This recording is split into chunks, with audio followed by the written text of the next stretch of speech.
Siempre creí que el matrimonio era para toda la vida, que el amor y el respeto iban de la mano, y que la sinceridad era lo mínimo que un hombre debía ofrecer a la mujer que duerme a su lado. Pero nada, absolutamente nada, me preparó para el día en que entré, por primera vez, en casa de mis suegros, y encontré allí la prueba viviente de que mi marido tenía una segunda familia. Antes de abrir mi corazón y contar todo lo que sucedió, quería pedirte algo desde el fondo de mi alma.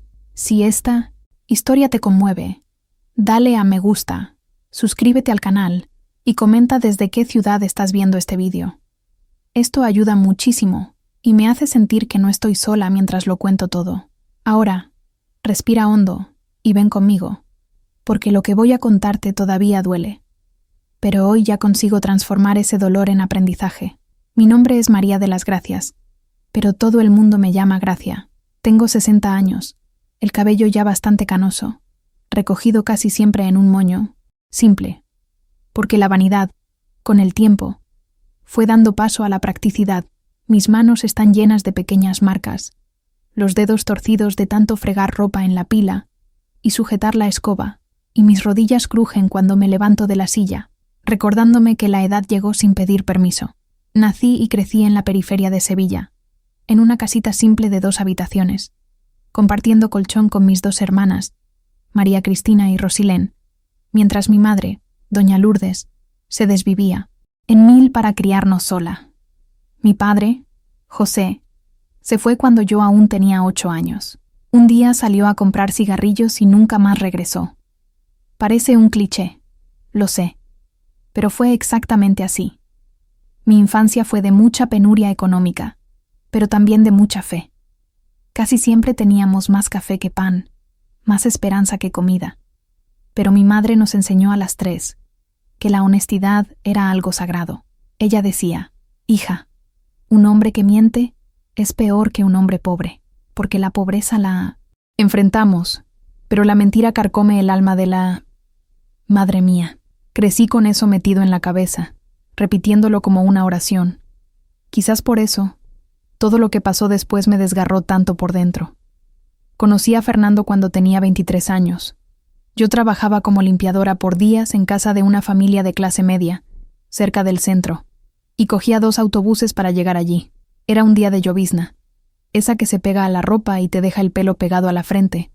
Cuando bajé del segundo autobús y pisé un charco de agua sucia, mojándome el pie entero, recuerdo haber refunfuñado en voz baja: vaya día de perros, de verdad. Fue entonces cuando oí una voz detrás de mí diciendo: si te sirve de consuelo, chica, yo también acabo de meter el pie en el barro. Me giré y vi a un hombre delgado, alto, con una camisa de vestir azul claro, mangas remangadas, pantalones oscuros y el bajo mojado de barro. Sostenía un portafolio de cuero gastado y sonreía con un aire medio tímido, medio juguetón. Respondí cualquier cosa, un poco cortada, y seguí caminando deprisa. Pero él vino a mi lado. Dijo que se llamaba Fernando, que trabajaba en una empresa cerca de allí, en el sector administrativo. Me preguntó mi nombre, a dónde iba, si siempre cogía ese autobús. Yo, desconfiada, respondía poco. En mi cabeza resonaba la voz de doña Lourdes: cuidado con las conversaciones de hombres en la calle, cariño. Pero había algo en su forma de ser que parecía diferente. Hablaba bajo, me miraba a los ojos sin mirar a mi cuerpo, y se reía de sí mismo diciendo que vivía tropezando, llegando tarde, desorganizado. Al final descubrimos que nos bajábamos casi en el mismo punto.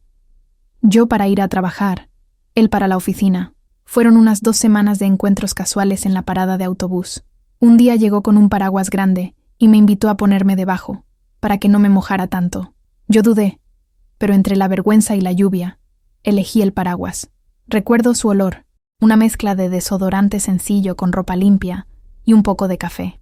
Recuerdo también la cercanía, su brazo rozando ligeramente el mío, y el silencio que se formó por unos segundos. Él rompió el clima diciendo, en broma, que si seguíamos compartiendo el paraguas de esa manera, la gente iba a empezar a hablar. Me reí, pero por dentro sentí que mi corazón latía más rápido. Cuando me invitó a tomar un café, un sábado por la tarde, casi dije que no.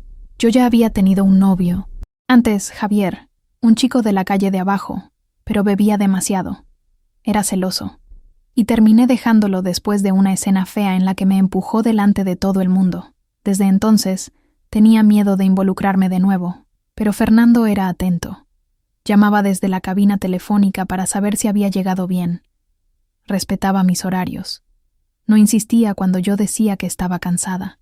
En el fondo, estaba necesitada de afecto. Quería a alguien que se alegrara cuando yo llegara, que me preguntara cómo me había ido el día, que compartiera conmigo el peso de las cuentas, de los recibos, de la vida. Empezamos a salir de forma sencilla.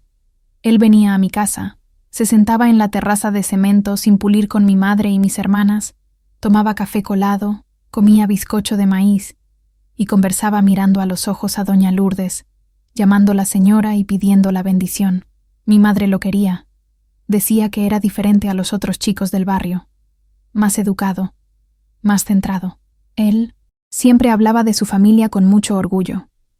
Decía que sus padres, don José y doña Teresa, vivían en un barrio un poco mejor, en una casita propia que habían luchado toda la vida por comprar. Contaba que su padre era estricto, pero honesto, y que su madre era una mujer de fe, que vivía en la iglesia, organizando verbenas y ayudando a quien lo necesitara.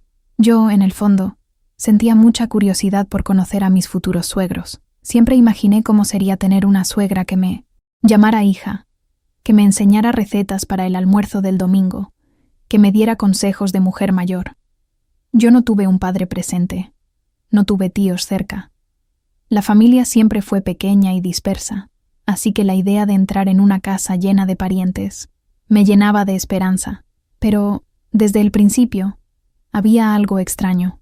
Cada vez que le preguntaba cuándo iba a conocer a sus padres, Fernando evadía la conversación. Yo le decía: Fernando, cualquier día me llevas a casa de don José. Y doña Teresa, vamos. Y él apretaba los labios, miraba hacia un lado y respondía: Ay, Gracia, no es muy buen momento para ir ahora. Mi padre es un poco severo, no le gustan las visitas, y menos aún de mi novia. Esperemos un poco. Déjame arreglar unas cosas primero. Al principio, me lo tomé a la ligera. Pensé que era timidez suya, o miedo de que a su padre no le gustara yo de primeras. Pero los meses pasaron, nos comprometimos, y no había manera de que yo conociera la dichosa casa. Nuestra boda fue sencilla, pero muy hermosa para mí. Me casé con un vestido blanco alquilado, velo corto y un ramo de rosas artificiales que mi hermana Rosalía preparó con tanto cariño. La iglesia olía a flores y a velas, y el suelo estaba un poco pegajoso de cera. Recuerdo haber estado a punto de resbalar al entrar. Fernando llevaba un traje oscuro, corbata color vino, el pelo bien peinado hacia atrás, y un brillo diferente en los ojos. Cuando el cura preguntó si prometía amarme y respetarme, él me agarró la mano con fuerza y respondió con voz firme. En ese momento, creí de verdad que estaba tomando la decisión correcta, que por fin tendría la familia que siempre había soñado. Después de la ceremonia, hicimos una pequeña recepción en el salón de la iglesia, con refresco caliente, empanadillas, bocadillos de carne y un pastel de 3 pisos que mi madre pagó en 5 plazos. Los padres de Fernando sí asistieron a la boda. Yo los había visto pocas veces, en 1900 encuentros fugaces, siempre rodeados de gente. Don José, un hombre de mirada dura, con un bigote bien recortado, apenas me dirigía la palabra. Doña Teresa sonreía, pero de un modo que nunca supe descifrar del todo. Una vez me llamó mi nuera, apretándome el brazo con cierta fuerza, y dijo que deseaba que yo hiciera feliz a Fernando. Pero enseguida alguien los llamaba, tiraba de ellos, y no llegábamos a tener una conversación de verdad. Enseguida, después de que nos casamos, pensé que por fin podría conocer su casa con calma, sentarme en el salón, tomar un café, escuchar historias familiares. Ahí fue cuando llegó la primera prohibición. Dicha así, de repente, una tarde de martes, mientras yo fregaba los platos, él llegó del trabajo, tiró el maletín encima del sofá y de la nada dijo: Gracia, hay una cosa que necesito pedirte. Yo, con la mano aún llena de espuma, respondí: Dímelo, anda. Él respiró hondo. Me miró con un aire de seriedad al que no estaba acostumbrada y dijo: «No quiero que vayas a casa de mis padres sola. Nunca. Si hay que ir, iré contigo. Y aún así, solo cuando yo crea que es necesario». En ese momento me pareció extraño. El plato casi se me resbala de la mano. Pregunté el motivo, intentando que no sonara ofendido. «¿Pero por qué, Fernando? ¿Ha pasado algo? ¿A tus padres no les caigo bien?» Él se rascó la nuca, evitó mi mirada, caminó hasta la ventana como si buscara una respuesta en el cielo, y entonces dijo: «No es eso, no. Es que mi padre es raro, Gracia. Muy reservado. No le gusta que nadie aparezca por allí de improviso. Tienen una vida muy suya, muy ordenada, y no quiero ponerte en una situación incómoda. Confía en mí, es mejor así». Yo me quedé con aquello dándome vueltas en la cabeza. Al mismo tiempo, él era cariñoso conmigo. Me ayudaba en casa cuando llegaba más temprano. Se encargaba de pagar las facturas a tiempo. No desaparecía. No llegaba borracho. No me insultaba. Tuvimos a nuestra primera hija, Ana Cristina, 2 años después de la boda. Recuerdo el olor a alcohol del hospital, el frío de la habitación, el ruido de los pasos en el pasillo, y su mano sujetando la mía con fuerza mientras yo gritaba de dolor. Cuando la enfermera me puso aquella cosita arrugada y llorona en el regazo, lo miré y vi lágrimas en los ojos de Fernando. Ahí, una vez más, tuve la certeza de que había construido algo bueno. El tiempo fue pasando, y esta historia de la casa de mis suegros se convirtió en un punto ciego en mi matrimonio. A las veces dolía, pero yo lo metía bajo la alfombra. De vez en cuando, doña Teresa llamaba a casa. Preguntaba por la nieta, decía que la extrañaba, pero siempre me decía que era mejor que nos viéramos en algún otro lugar, en la plaza, en la iglesia, en el cumpleaños de algún pariente. Su casa seguía siendo casi un territorio prohibido para mí. Yo fui 1 o 2 veces con Fernando, en fechas muy concretas, como Navidad, y aún así, todo sucedía muy rápido. Llegábamos, nos quedábamos en el salón, comíamos alguna cosa, conversábamos poco, y enseguida él decía: «Nos vamos yendo, Gracia. Mañana me levanto temprano». Yo no conocía los dormitorios, no sabía cómo era la cocina, nunca había abierto un cajón en esa casa. Lo máximo que veía era el salón, un sofá marrón desgastado, una estantería con figuritas decorativas, un televisor antiguo, una cortina beige con olor a cerrado, y en la pared, un cuadro enorme del Sagrado Corazón de Jesús. El suelo de parqué tenía un brillo opaco, y siempre que pisaba allí, sentía un frío extraño recorrer mi columna, como si yo no perteneciera a ese lugar. Aún así, yo seguía con mi vida. Trabajaba como limpiadora en 2 casas fijas, una los lunes y miércoles, otra los martes y jueves. Los viernes, cogía algún trabajillo que apareciera. Los otros días, cuidaba de Ana Cristina, de la casa, de Fernando. Discutíamos por tonterías, como toda pareja. La toalla mojada sobre la cama, el cansancio, la falta de dinero, una mala contestación. Pero, en general, yo creía que tenía un matrimonio normal. La mentira solo funciona porque, por fuera, la vida parece correcta. Yo era muy ingenua en algunas cosas. No tocaba su móvil, entre otras cosas porque, en aquella época, ni siquiera era tan común. Estaban los primeros móviles sencillos, después vinieron los smartphones, pero yo nunca fui muy tecnológica. Él siempre decía que esas cosas me dejarían más preocupada que informada. Yo le creía. Mi mayor preocupación era llenar la nevera, pagar el alquiler, comprar el material escolar para nuestra hija. No teníamos lujos, pero tampoco pasaba hambre. De vez en cuando, el fin de semana, compraba un pollo asado en la panadería de la esquina y aquel olor a especias fuertes inundaba toda la cocina, mezclado con el ruidito de la televisión, donde yo veía la telenovela mientras ponía la mesa. Con el paso de los años, algunas cositas se fueron acumulando, pero yo todavía no las veía como señales. La verdad es que, cuando uno ama y quiere que algo funcione, elige lo que quiere ver. Pero hoy puedo recordar el tono de su voz cada vez que el tema era la casa de sus padres. Cambiaba, se volvía más áspero, más cerrado. Si yo insistía un poco, se irritaba, alzaba la voz, daba un portazo al armario. Un día, Le pregunté. De nuevo, si no podíamos pasar un domingo allí, llevar a Ana a jugar, ya que la niña vivía preguntando por sus abuelos. Él respondió, seco. Pilar, ya te dije que no. Es que no entiendes las cosas. Mi familia no es fácil. Tú no sabes nada, así que no me exijas, ¿no? Aquel día fui al baño. Cerré la puerta y lloré bajito sentada sobre la tapa del inodoro. El azulejo frío rozándome la espalda, el ruido distante de la televisión en el salón y el gusto salado de la lágrima cayendo por la boca. Me preguntaba qué estaba mal conmigo. ¿Sería demasiado torpe? ¿Demasiado simple? ¿Sería que ellos sentían vergüenza de mí?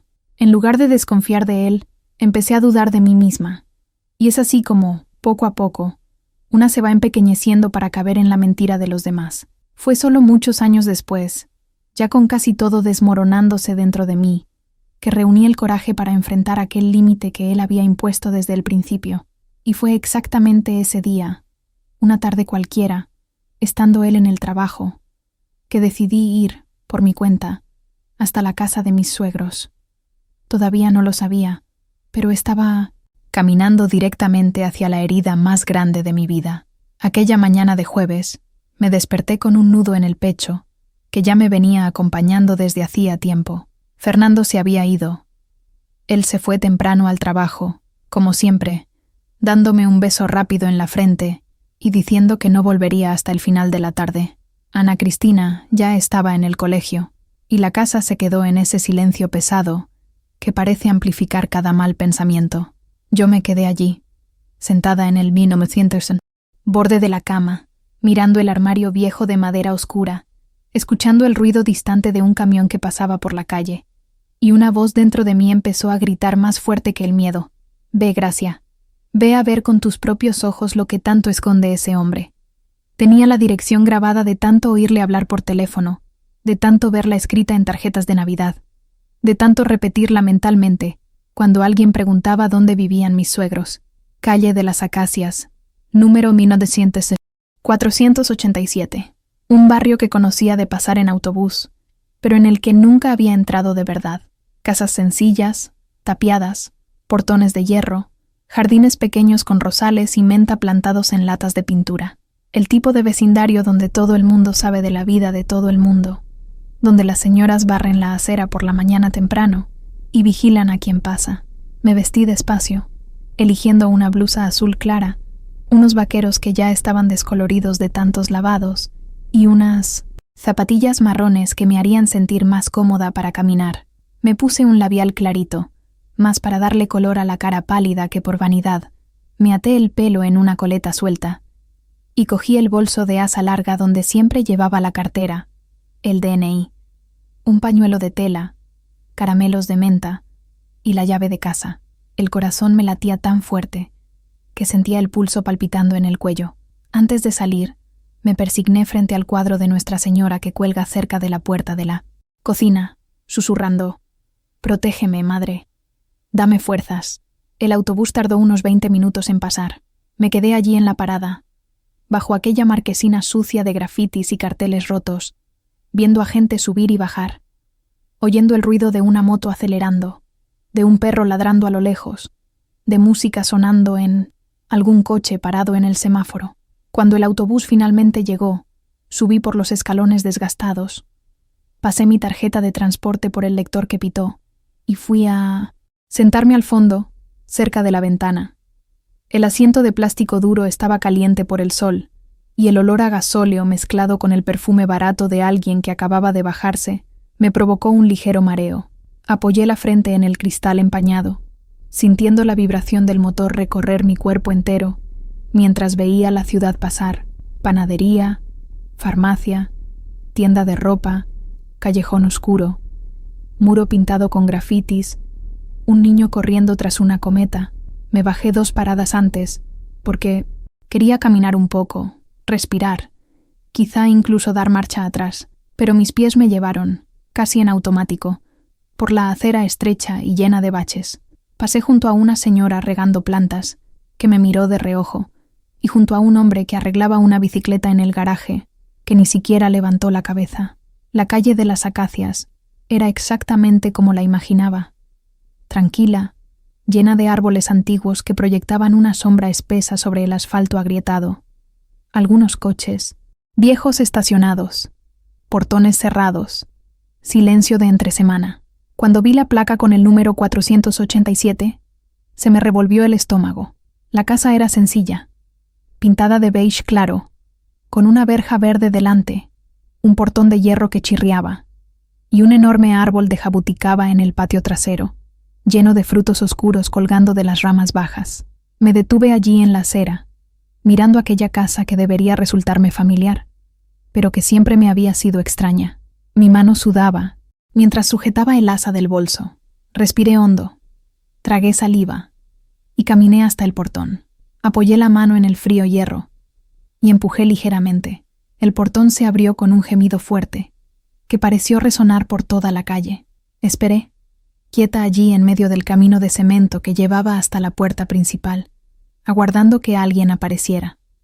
Nada, solo el ruido de un pájaro en el tejado y el viento agitando las hojas del árbol de jabuticaba. Fui caminando despacio hasta la puerta, que era de madera oscura, con una ventanilla de cristal esmerilado en el medio, cubierto por una cortinilla blanca por dentro.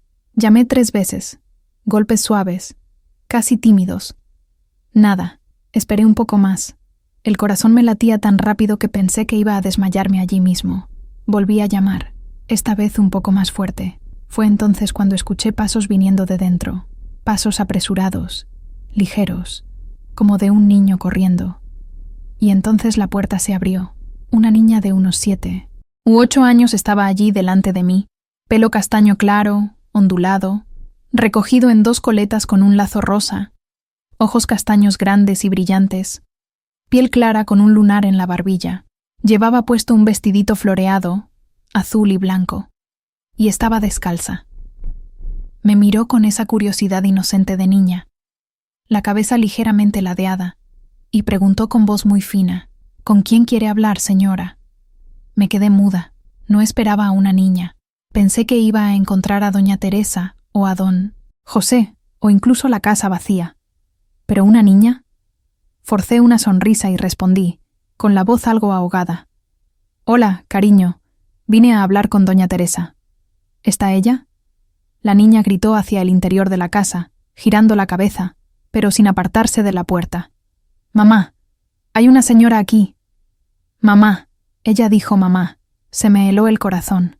Pensé, debe ser la nieta, hija de algún hijo que no conozco, alguna sobrina, pero algo en la forma en que lo dijo, en el tono natural, me dio un escalofrío. Fue entonces cuando apareció una mujer en el pasillo. Venía secándose las manos con un paño de cocina a rayas, el pelo castaño oscuro recogido en un moño mal hecho, la piel morena clara, llevando puesto un pantalón de chándal gris y una camiseta de tirantes blanca. Tendría unos 40 y tantos años, tal vez. El rostro cansado, ojeras profundas, pero al mismo tiempo una expresión suave, casi maternal. Cuando me vio allí parada en la puerta, su rostro cambió por completo. Los ojos se le abrieron de par en par, la boca se entreabrió y se quedó pálida, como si hubiera visto un fantasma. Susurró, más para sí misma que para mí: «Dios mío», y luego habló más alto, la voz trémula: «¿Es usted quien creo que es?» No podía hablar. Solo asentí con la cabeza lentamente, confusa, intentando entender lo que estaba pasando. La mujer se acercó, puso la mano en el hombro de la niña y dijo, en un tono firme pero amable: «Ve adentro, cariño, ve a jugar a tu habitación». La niña obedeció sin preguntar, dedicándome una última mirada curiosa antes de desaparecer por el pasillo. La mujer entonces se giró hacia mí, se cruzó de brazos como si se estuviera protegiendo de algo, y preguntó, con la voz baja pero directa: «Usted es Gracia, ¿verdad? La esposa de Fernando». Sentí que el suelo desaparecía bajo mis pies. ¿Cómo sabía mi nombre? ¿Por qué estaba ella en esa casa? ¿Y por qué esa niña la llamó madre? Mi voz salió débil, casi inaudible. «Sí. ¿Y ustedes?» Ella cerró los ojos, por un segundo, como si estuviera reuniendo fuerzas, y luego respondió, mirándome directamente a los ojos: «Yo soy Marisol, y esa niña que vio es Julia, hija de Fernando, nuestra hija». El mundo se detuvo. Juro que oí el silencio. Sentí que el aire se iba de mis pulmones. Vi cómo todo a mi alrededor se volvía borroso, distante. Sus palabras resonaron en mi cabeza como una campana rota. Hija de Fernando. Nuestra hija. Me apoyé en el marco de la puerta porque mis piernas ya no me sostenían. Su voz continuó, ahora más apresurada, nerviosa, casi implorando. Yo no sabía que usted vendría aquí. Él nunca lo permitió. Siempre dijo que teníamos que estar separadas, que usted no podía saberlo, que era mejor así. Pensé que sería así para siempre. Separados, cada uno en su rincón. Pero él nos cuida. Usted tiene que saber eso. Él cuida de Julia. Él viene aquí casi todos los días. Él... No lo soporté. Hablé por encima de ella, con la voz saliendo en un grito que ni siquiera parecía mío. ¿Casi todos los días? ¿Viene aquí casi todos los días? Y yo pensando que estaba trabajando, que estaba cansado, que estaba... Dios mío, estaba aquí, con vosotras, con otra familia. Marlene bajó la cabeza. Las lágrimas rodaron por su rostro, goteando en el suelo de cemento de la terraza. Dijo, con la voz ahogada, yo no quería que fuera así. Me enamoré de él antes de saber que estaba casado. Cuando lo descubrí, ya era tarde. Yo ya estaba embarazada. Él me pidió que no le contara a nadie. Dijo que lo iba a resolver, que se iba a ocupar de todo, que íbamos a tener una buena vida, aun siendo a escondidas. Y yo acepté, porque lo amaba y porque pensé que, al menos, mi hija iba a tener un padre. Me agarré a la barandilla de la terraza, sintiendo el frío hierro quemar en la palma de mi mano. Pregunté, cada palabra doliéndome en la garganta. ¿Y sus padres? Don José, doña Teresa. ¿Ellos lo saben? Marlene levantó el rostro, se limpió las lágrimas con el dorso de la mano y respondió, viven justo aquí al lado, en la casa contigua. Esta casa también es de ellos. Saben de todo desde el principio. Fue don José quien le dio esta casa a Fernando para que me pusiera aquí. Doña Teresa cuida de Julia cuando necesito trabajar. Aquí todos somos familia. Solo usted es la que nunca lo supo. Quise gritar. Quise romperlo todo. Quise morir ahí mismo. Mis suegros lo sabían. Lo supieron desde siempre. Por eso, nunca me dejaron entrar. Por eso las visitas eran siempre rápidas, controladas, lejos de esa casa.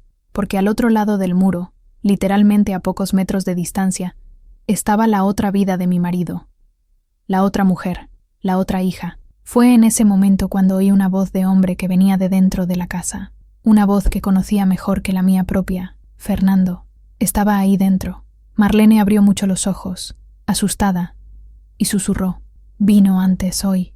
No debería estar aquí ahora. Usted tiene que irse. Por favor. No puede saber que ha venido. Pero yo no podía moverme. Mi cuerpo estaba paralizado, mis piernas pesadas como plomo. Y entonces él apareció en el pasillo, viniendo de la cocina, sosteniendo una taza de café, llevando puesta la misma ropa que tenía salido de casa por la mañana.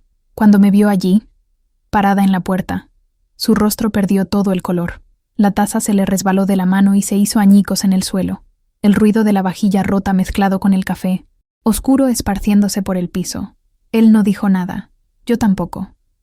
Nos quedamos allí, los dos inmóviles, mirándonos a través de aquella corta distancia que parecía un abismo. Marlene estaba entre nosotros, con las manos temblando, sin saber qué hacer, y allá en el fondo de la casa, oí la risa de la niña, Julia, jugando, ajena a todo. Aquella risa inocente, que debería haber sido solo alegría, pero que para mí sonó como la cosa más dolorosa del mundo. Fernando finalmente se movió, dio un paso hacia adelante. La voz le salió ronca, desesperada. Gracia, yo puedo explicar. Por favor, déjame explicar. Pero yo ya estaba dándome la vuelta. No quería escuchar. No en ese momento. Salí por la puerta, crucé el patio corriendo, abrí el portón que chirrió fuerte de nuevo y salí a la calle.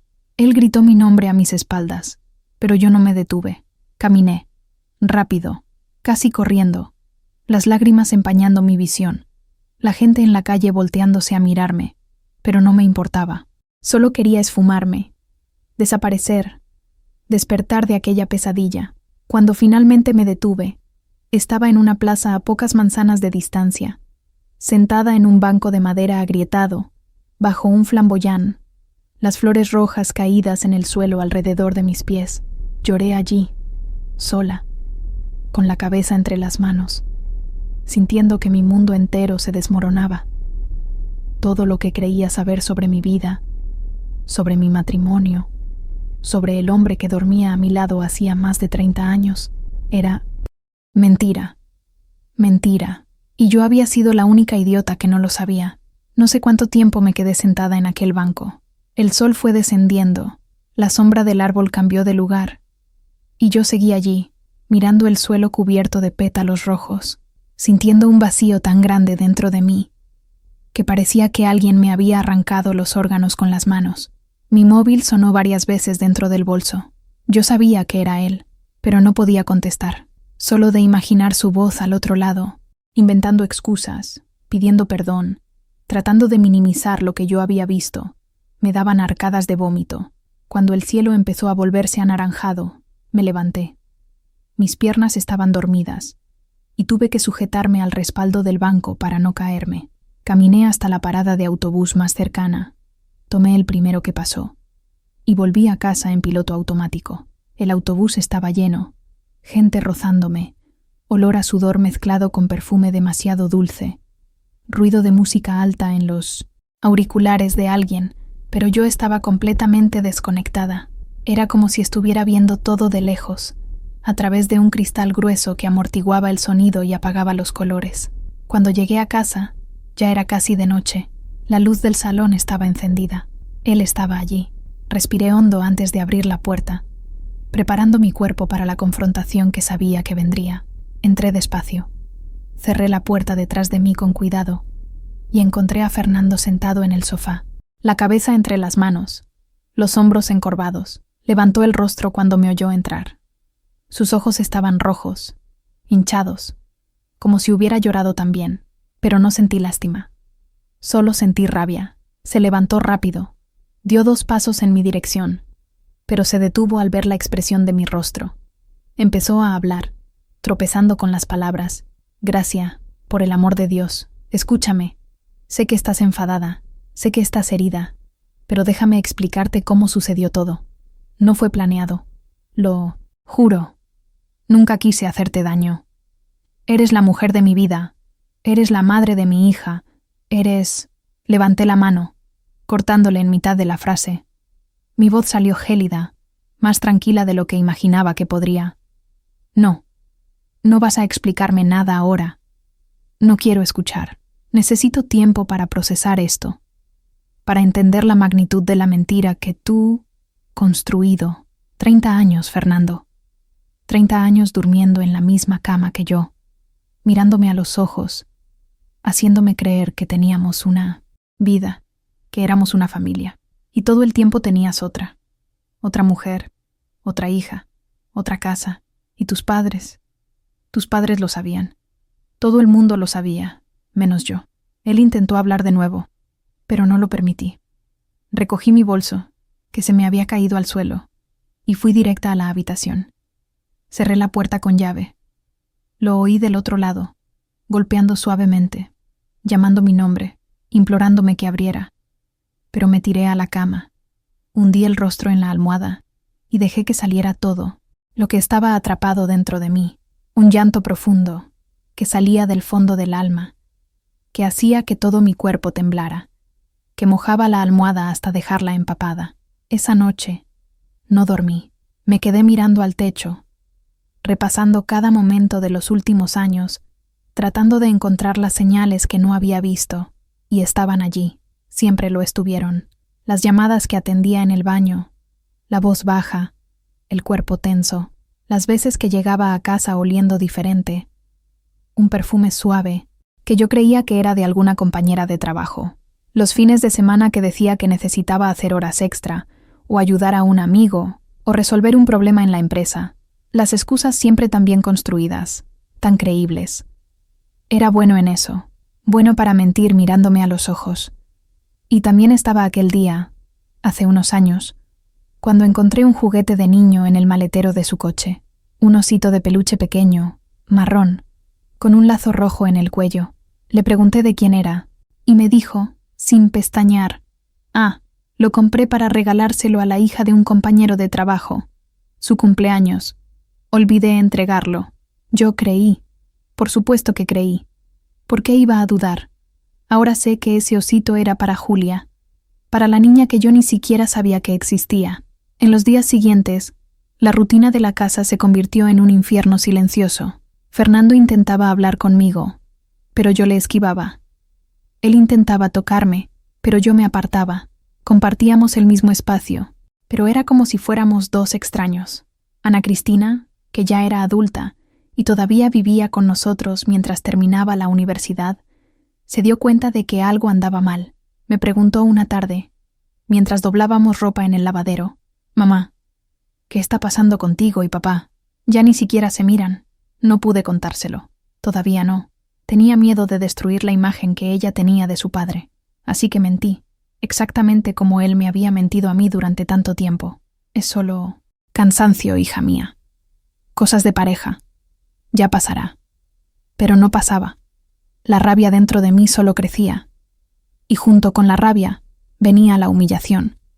Pensaba en cuántas veces lo había defendido ante mis amigas, ante mi madre, ante mis hermanas.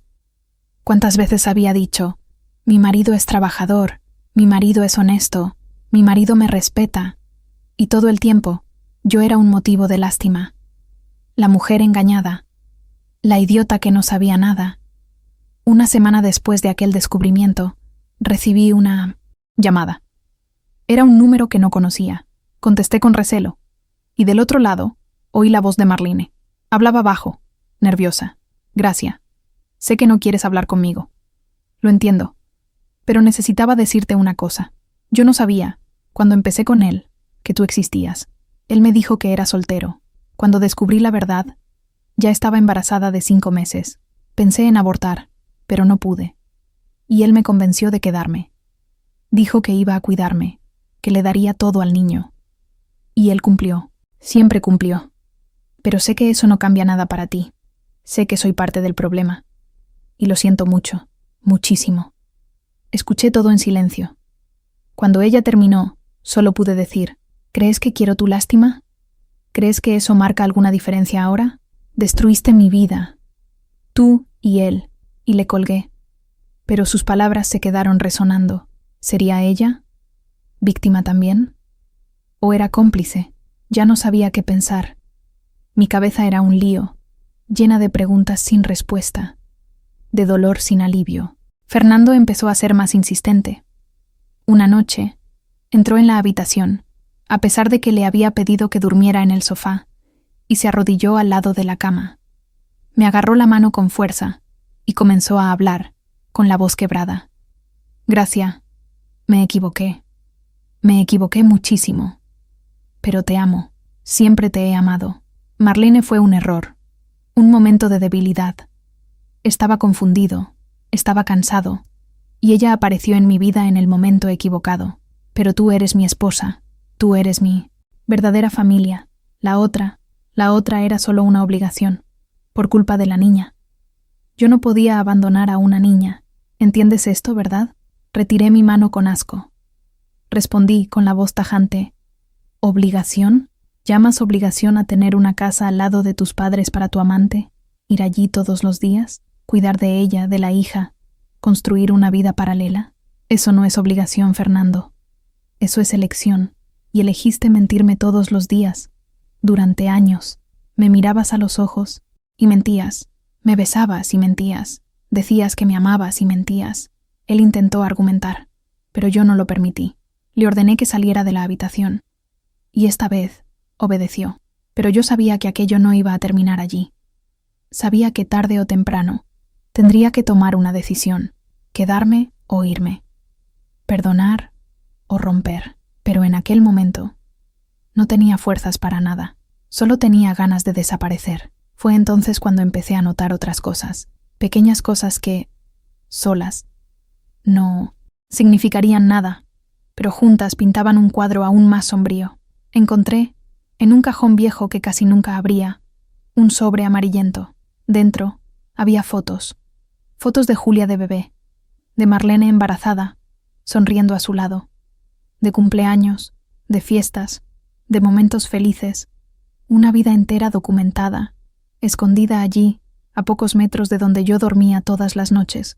Me senté en el suelo en la habitación, con aquellas fotos esparcidas a mi alrededor, y sentí que algo se rompía definitivamente dentro de mí. No era solo rabia, era asco. Asco de mí misma, por haber sido tan ciega.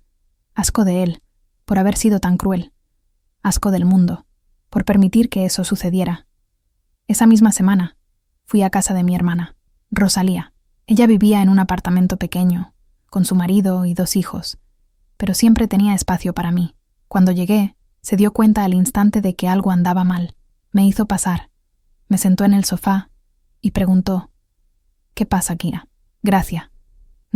«¿Qué ha pasado?» Y conté. Lo conté todo, desde el día que fui a casa de mis suegros hasta las fotos que había encontrado. Rosalía me escuchó en silencio, con los ojos como platos, la mano tapándose la boca. Cuando terminé, me abrazó fuerte y dijo, con la voz llena de rabia: «Ese desgraciado, ese hijo de puta, no te mereces esto, Gracia, nunca te lo has merecido. Y sabes lo que tienes que hacer, ¿verdad? Tienes que irte de esa casa, tienes que salir de esa vida, antes de mí, sin que él acabe contigo del todo». Yo sabía que tenía razón, pero irse era más fácil de decir que de hacer. No tenía dinero ahorrado, no tenía a dónde ir. Mi hija todavía estaba estudiando, dependía de mí, y en el fondo, una parte estúpida de mí aún tenía la esperanza de que aquello fuese una pesadilla, de que fuese a despertar y descubrir que nada de eso era real. Fue un lunes, casi 3 semanas después de mi descubrimiento, cuando todo explotó por completo. Yo había pasado el fin de mi semana entero en casa de Rosalía, intentando organizar mis pensamientos, intentando encontrar fuerzas para tomar una decisión. Fernando llamó unas 20 veces. Mandó mensajes desesperados, pero yo no respondía a ninguno. Cuando volví a casa aquella mañana, lo encontré sentado en la mesa de la cocina, con una expresión que nunca había visto antes. No era arrepentimiento, era miedo. Se levantó cuando me vio entrar, las manos temblándole, y dijo de una vez: «Marlene, está embarazada de nuevo, de 5 meses. Lo acabo de descubrir». Ella no me lo había contado antes porque tenía miedo de mi reacción. Pero ahora ya no puede esconderlo más. Y mis padres nos están presionando para hacer las cosas oficiales. Quieren que me separe de ti y asuma a esa familia definitivamente. Sentí como si me hubieran echado un cubo de agua fría en la cabeza. Embarazada, de nuevo. 5 meses. Eso significaba que, incluso después de que descubriera todo, incluso durante estas últimas semanas en las que él juraba que quería reconquistarme, que me amaba, que iba a terminar con esa situación, él siguió con ella, siguió acostándose con ella, siguió construyendo esa otra vida. Mi voz salió en un susurro áspero, cada palabra cargada de veneno. Seguiste con ella, incluso después de todo, incluso sabiendo lo mucho que esto me destrozó. Intentó acercarse, pero yo di un paso atrás, apoyándome en la nevera.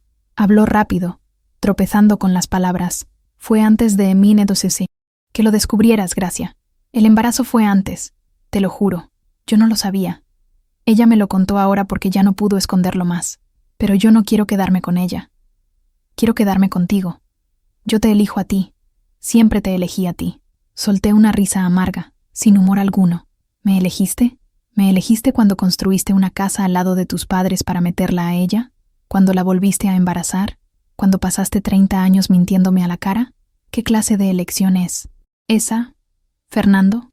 Él bajó la cabeza, incapaz de responder, y fue en ese silencio pesado cuando oí sonar el timbre. Nos miramos, él con pavor en los ojos, como si supiera quién estaba al otro lado. Fui hacia la puerta y abrí. Era doña Teresa. Mi suegra estaba allí, en el umbral de la puerta, vestida con una falda larga azul marino y una blusa blanca de manga larga, el cabello recogido en un moño apretado, el bolso colgado del brazo y una expresión dura en el rostro. Ni siquiera esperó a que la invitara. Entró directamente. Pasó de mí como si fuera invisible. Y fue directa a la cocina, donde Fernando estaba inmóvil, pálido. Ella lo miró con desaprobación y habló, con la voz firme y autoritaria. Tu padre me ha mandado venir aquí para resolver esto de una vez por todas. Tienes que tomar una decisión, Fernando. Marlene espera a tu segundo hijo. Julia está creciendo y necesita estabilidad. Y esta situación no puede seguir así. Tienes que elegir. O asumes tu responsabilidad como hombre y te quedas con tu verdadera familia. O continúas aquí en esta farsa. Farsa. Llamó farsa a mi matrimonio. Sentí cómo la sangre me subía al rostro. Mis manos se cerraban en puños. Di un paso adelante y hablé, la voz temblándole de rabia. ¿Farsa? ¿Me está llamando farsa a mí? ¿A mí? Que me casé por lo civil, por la iglesia, ante Dios y ante todo el mundo. Yo, que viví con este hombre por más de 30 años, que crié a mi hija, que lavé, planché, cociné y cuidé, y la amante oculta que mantuvieron al otro lado del muro es la verdadera familia. Doña Teresa me miró con frialdad, sin demostrar ninguna emoción, y respondió, nunca entendiste la situación, María de la Gracia. Fernando cometió un error contigo. Se casó demasiado rápido, presionado, sin pensar bien, pero Marlene es diferente, viene de una buena familia, tiene valores similares a los nuestros, lo cuida de la manera correcta. Y ahora, con otro niño en camino, ya no hay forma de posponerlo. Él tiene que hacer lo correcto. No podía creer lo que estaba escuchando. Error. Estaba llamando error a nuestro matrimonio. Y peor aún, estaba intentando convencerme de que yo era el obstáculo, que yo era el problema. Miré a Fernando, esperando que dijera algo, que me defendiera, que pusiera a su madre en su sitio, pero siguió callado, mirando al suelo, cobarde. Fue entonces cuando perdí completamente el control. Grité, con un volumen del que ni siquiera sabía que era capaz. Sal de mi casa, sal ahora mismo. No tienes ningún derecho a venir aquí a juzgarme, a tratarme, como si no fuera nada. Tú sabías de esta mentira desde el principio, ayudaste a ocultarla, eres tan culpable como él. Y ahora vienes aquí, a mi casa, a decirme que yo soy el error. Lárgate de aquí. Doña Teresa se quedó en shock por un instante. No esperaba esa reacción. Miró a Fernando, esperando que él me controlara, pero él seguía inmóvil. Entonces se acomodó el bolso, en el brazo, levantó la barbilla con falsa dignidad, y dijo, «Te vas a arrepentir de hablarme así, y cuando él tome la decisión correcta, te vas a quedar sola, sin nada, porque todo lo que tienen, lo construyeron con la ayuda de nuestra familia. Esta casa, este coche, todo».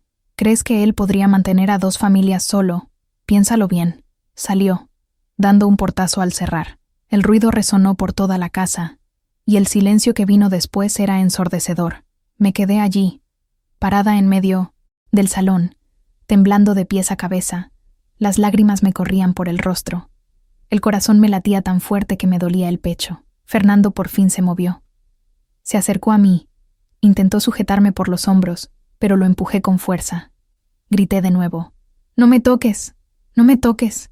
Me das asco, Fernando. Tú y toda tu familia me dan asco. Están podridos, podridos por dentro». Él intentó hablar, pero su voz salió débil, patética. «Gracia. Yo no sabía que ella iba a venir aquí. Yo no. Le pedí que dijera esas cosas. Yo...». Lo corté, escupiendo las palabras. «¿No se lo pediste? Pero tampoco lo impediste. Te quedaste ahí, quieto, dejando que me humillara en mi propia casa. Eres un cobarde, Fernando. Un cobarde mentiroso. Y no aguanto más.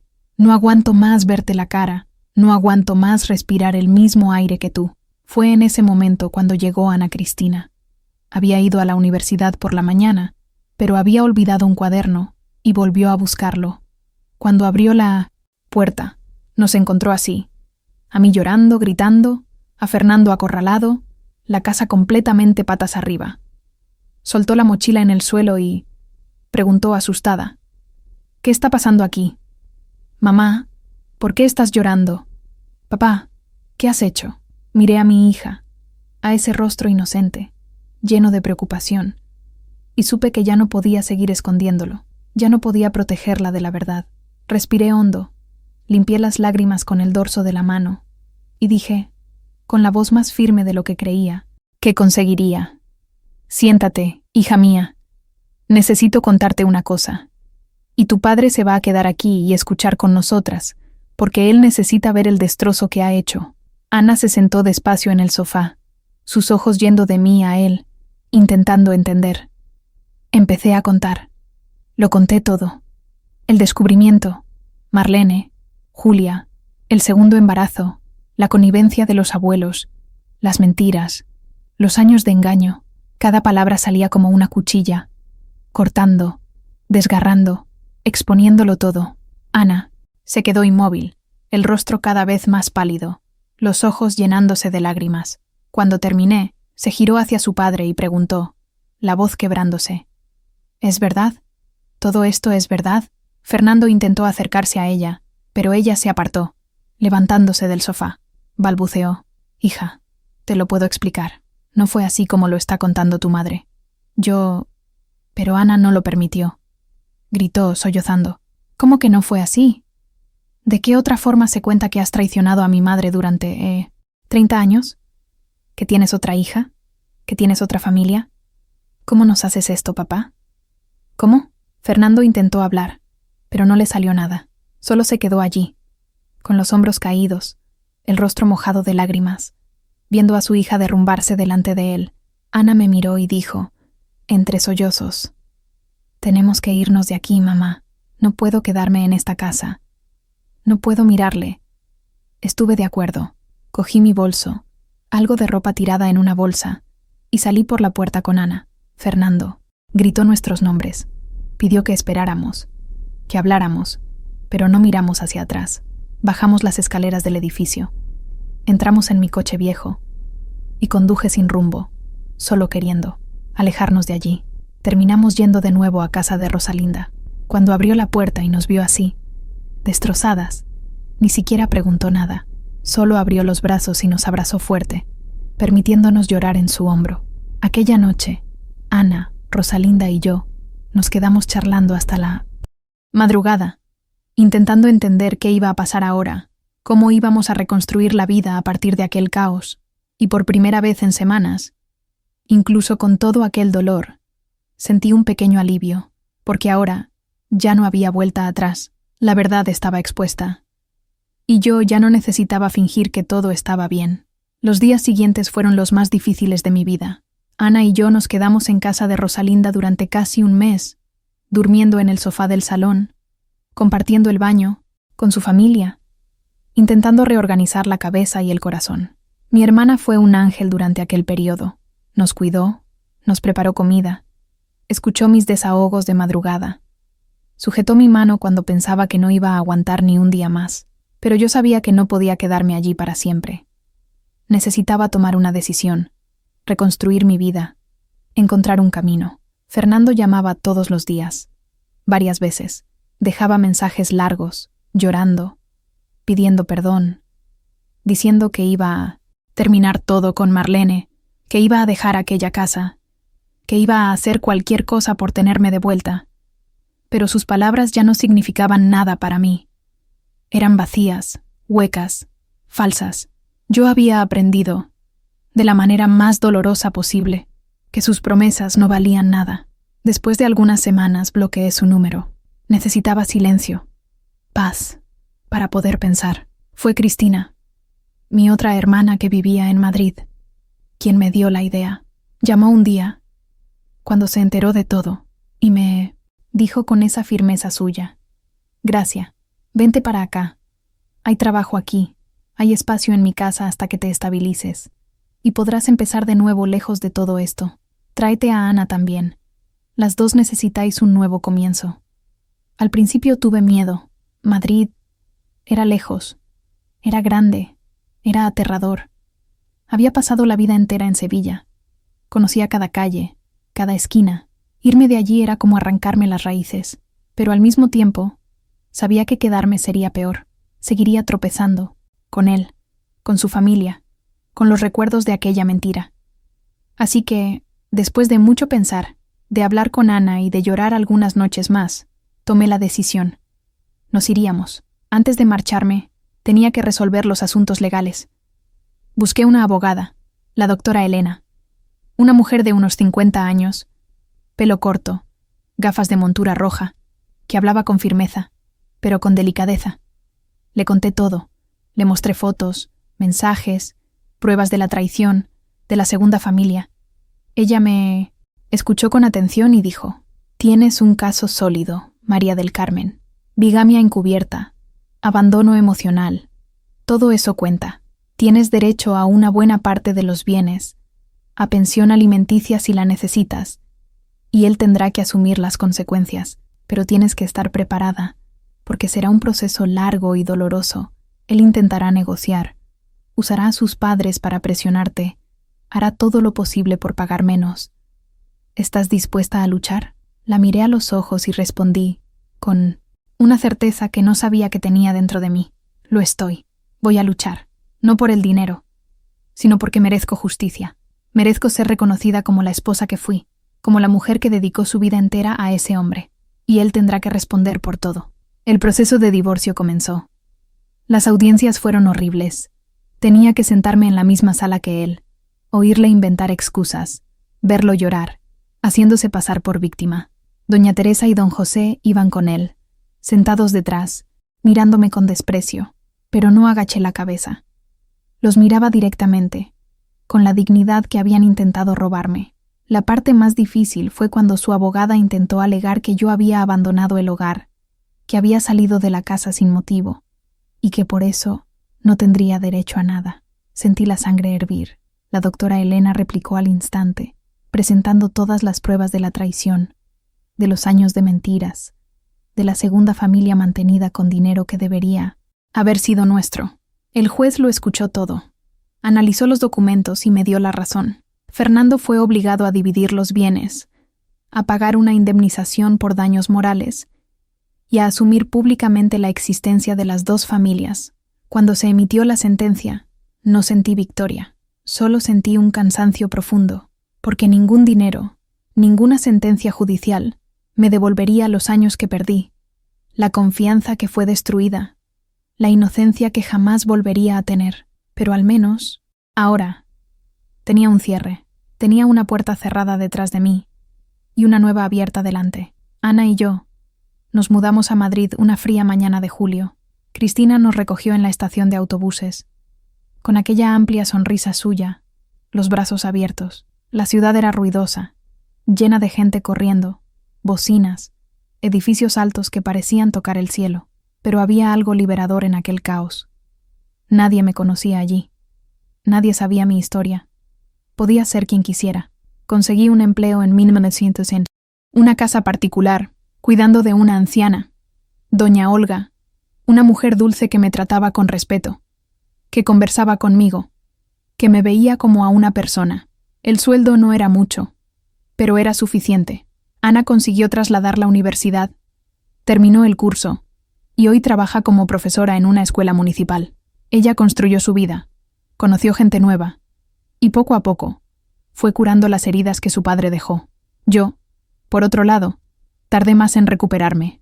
Hubo noches en las que me despertaba en mitad de la madrugada, sudando frío, soñando con aquella casa, con aquella niña de coletas mirándome desde la puerta. Hubo días en los que no conseguía levantarme de la cama. La depresión me arrastraba hacia abajo como un ancla. Pero Cristina siempre estaba allí, recordándome que era fuerte, que lo superaría, que la vida todavía tenía mucho que ofrecerme. Con el tiempo, empecé a asistir a un grupo de apoyo para mujeres que habían pasado por situaciones parecidas. Y fue allí, sentada en un círculo con otras 10 o 15 mujeres, escuchando historias de traición, de abandono, de empezar de nuevo, que me di cuenta de que no estaba sola, que el dolor que sentía era compartido por miles de otras mujeres, y que todas estábamos tratando, a nuestra manera, de reconstruirnos. Fue en una de esas reuniones donde conocí a Fátima, una mujer de 67 años, con el pelo completamente blanco, risa fuerte, ojos vivaces. Ella había pasado por algo similar, descubierto la traición de su marido después de 40 años de matrimonio, pero no permitió que aquello la destruyera. Había vuelto a estudiar, había hecho un curso de artesanía, había abierto un pequeño negocio y ahora vivía rodeada de amigas, de proyectos, de sueños. Me dijo algo que nunca olvidaré. Gracia, la traición duele, pero no podemos dejar que el dolor defina quiénes somos. Tenemos que tomar ese dolor, transformarlo en fuerza y construir una vida nueva, una vida que es solo nuestra, que nadie puede quitarnos. Inspirada por ella, empecé a hacer pequeños cambios en mi vida. Empecé a cuidarme más, a comprarme ropa nueva de vez en cuando, a llevar el pelo suelto, a usar un pintalabios más intenso. Volví a asistir a la iglesia, no por obligación, sino porque la fe me traía paz. Empecé a dar paseos por el parque cerca de la casa de Cristina, sintiendo el sol en el rostro, el viento en el pelo, la sensación maravillosa de estar viva. Y poco a poco, fui redescubriéndome. Me fui dando cuenta de que era más que la esposa traicionada, más que la mujer humillada. Yo era María de las Gracias, la niña que creció en la periferia, que ayudó a su madre a criar a sus hermanas, que trabajó desde temprano, que luchó, que sobrevivió, y esa mujer todavía estaba aquí, dentro de mí, esperando renacer. Hoy, 4 años después de aquel horrible día en que llamé a la puerta de la casa de mis suegros, puedo decir que estoy bien. No es una felicidad perfecta, no es una vida sin cicatrices, pero es mi vida. Vivo en un piso pequeño, compartido con Ana, lleno de plantas en el balcón, con olor a café por la mañana y risas por la tarde. Tengo amigas, tengo proyectos, tengo sueños y, sobre todo, tengo paz. Fernando intentó ponerse en contacto algunas veces a lo largo de estos años. Una vez apareció en Madrid. Le pidió a Ana mi dirección, diciendo que necesitaba hablar conmigo. Acepté reunirme con él, en una cafetería pública, rodeada de gente, para asegurarme de que estaría a salvo. Llegó más viejo, más cansado, con el pelo canoso, el rostro marcado. Me pidió disculpas de nuevo. Dijo que se había arrepentido de todo, que lo había perdido todo, que Marlene había terminado con él, que sus padres habían cortado relaciones, que estaba solo. Escuché todo en silencio, y cuando terminó, simplemente dije: «Te perdono, Fernando. No por ti, sino por mí, porque ya no quiero cargar con ese peso. Pero eso no significa que te quiera de vuelta en mi vida. Tú tomaste decisiones, y ahora tienes que vivir con las consecuencias. Deseo que encuentres paz, de verdad, pero lejos de mí». Lloró. Intentó sostenerme la mano, pero yo me levanté, tomé mi bolso y me fui. Y esta vez no miré hacia atrás. Ahora, mientras os cuento esta historia, quiero dejar un mensaje para todas las personas que están pasando por algo parecido, que descubrieron una traición, que están perdidas, sin rumbo, sin saber qué hacer. Vas a sobrevivir. Sé que ahora parece imposible, sé que el dolor parece eterno, pero eres más fuerte de lo que imaginas. Tienes dentro de ti una fuerza que aún no has descubierto. Y con el tiempo, con ayuda, con fe, vas a reconstruirte. Será diferente, tendrás cicatrices, pero estarás de pie. Y eso, por sí solo, ya es una victoria. No dejes que la traición de alguien defina tu valor. Vales muchísimo. Tú siempre valió la pena. Y mereces una vida llena de verdad, de respeto, de amor real. No te conformes con menos. Y si necesitas irte, vete, incluso con miedo, incluso sin tenerlo todo planeado, porque vivir en una mentira es peor que enfrentar la incertidumbre de un nuevo comienzo. Gracias por escucharme, gracias por estar aquí conmigo en este viaje. Y recuerda, no estás sola, nunca lo estuviste.